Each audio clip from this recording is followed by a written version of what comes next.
Have you ever felt like you were waiting on a promise from God, and it just seemed like it was taking too long? You start getting impatient, thinking, maybe I should just help God out a little bit. Well, you're not alone. Today we're diving into a powerful story from the Bible that feels super modern, even though it happened thousands of years ago. It's the story of the birth of Ishmael. Let's set the scene. We have Abram and Sarai, who we now know as Abraham and Sarah. God had made this huge promise to Abram in Genesis chapter 15. Verse 5, He took him outside and said, "Look up at the sky and count the stars if indeed you can count them. So shall your offspring be." Imagine that. A promise of a family as big as the stars in the sky. The only problem, they were getting old, and Sarai couldn't have children. 10 long years passed.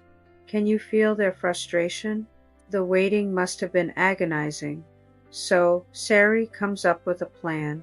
It was a common custom back then.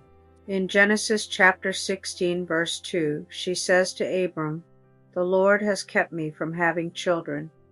Go sleep with my servant. Perhaps I can build a family through her." Her servant's name was Hagar. Abram agreed, and Hagar became pregnant. Now, this is where the human drama really kicks in. The moment Hagar knew she was pregnant, the Bible says in Genesis 16:2-4 that she began to despise her mistress Sarai. And Sarai, feeling hurt and disrespected, blamed Abram. It got so bad that Sarai mistreated Hagar, and Hagar ran away into the desert. She was alone, pregnant, and probably terrified. But here's the beautiful part. God sees her. In the middle of her despair, an angel of the Lord finds Hagar by a spring in the desert. This is so significant. Hagar was a servant, an outsider, and she was on the run. Yet God met her right where she was. The angel tells her in Genesis 16:11, "You are now pregnant, and you will give birth to a son. You shall name him Ishmael, for the Lord has heard of your misery." The name Ishmael literally means God hears. Hagar is so moved by this encounter that she gives God a new name. In verse 13 she says, "You are the God who sees me." She realized that even in her lowest moment she was not invisible.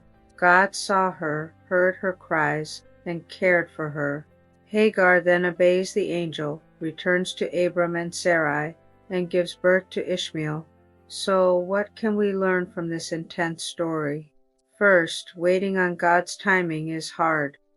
But trying to help God by taking matters into our own hands often leads to complicated and painful situations. Sarai's plan, while understandable from a human perspective, created jealousy, conflict, and pain that affected generations. It reminds us to trust God's process, even when we don't understand it. Second, and this is so important, God is the God who sees and hears. Maybe you feel like Hagar today. Maybe you feel overlooked, mistreated, or alone. This story is your reminder that God sees you. He hears your cries. You are not forgotten. Your pain doesn't go unnoticed by the Creator of the universe. He meets you in your desert moments. So how can we apply this in our daily lives? When you're feeling impatient with a promise, whether it's for a job, a relationship, or healing, remember Abram and Sarai's story. Choose prayer over panic. Choose trust over trying to control the outcome. And if you read feeling like Hagar alone and in a tough spot, cry out to the God who sees you. Know that He hears. His name, Ishmael, God hears, is a promise not just for Hagar, but for all of us. This story isn't just ancient history. It's a living testament to God's faithfulness and His deep, personal care for every single one of us, especially those who feel lost and forgotten. Thanks for joining me today. I hope this story encouraged you. If it did, please give this video a like. And don't forget to subscribe for more stories that show God's incredible love in action.